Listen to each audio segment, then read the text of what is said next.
Marunong nga ba sa pera ang mga estudyante ngayon? Nagtanong kami sa ilang mga senior high school student at nakakagulat ang kanilang mga sagot. Tara, alamin natin kung paano mas maayos, gumastos at pagbutihin ang ating financial skills. Tip number 1, maging matalino sa paggastos. Iwasan ang biglaang pagbili. Maghintay muna ng sale para makatipid. Kahit simpleng habit ito, malaki ang naitutulong para tumagal ang baon at maiwasan ang gastusin na hindi naman kailangan. Hey, pre, bago sa likod mo? Bago tol.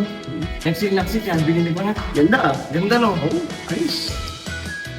Pamilyar ba? Naghintay mo muna mag-sale bago mo bilhin. Ibig sabihin yan, nag-iisip muna yung mga estudyante bago sila gumastos. Ayos yan!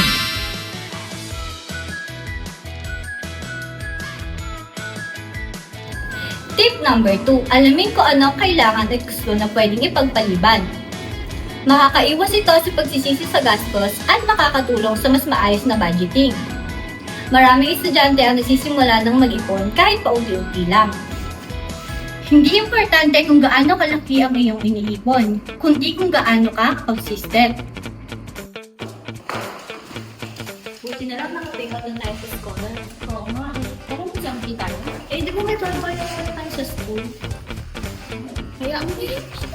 Ang hirap sa nanay mo.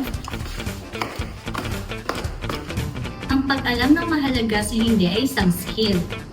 Kapag inuuna mo ang needs kaysa sa wants, nagpapakita ito ng financial maturity.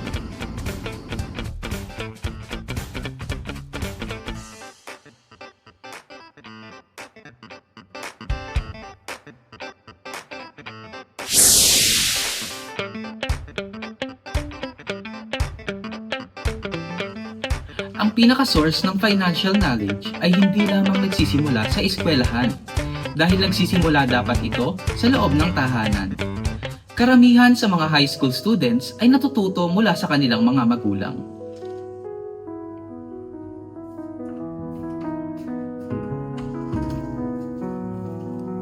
Tay, papasok na po ako. Ay, ganun ba? Sige, wait lang na.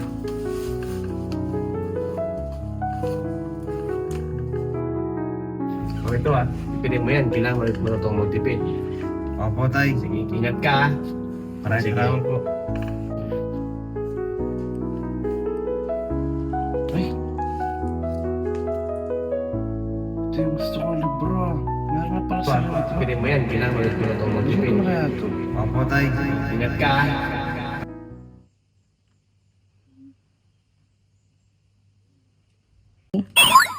Tip number 4, makinig at tandaan ang payo ng ating mga magulang patungkol sa pagbabudget.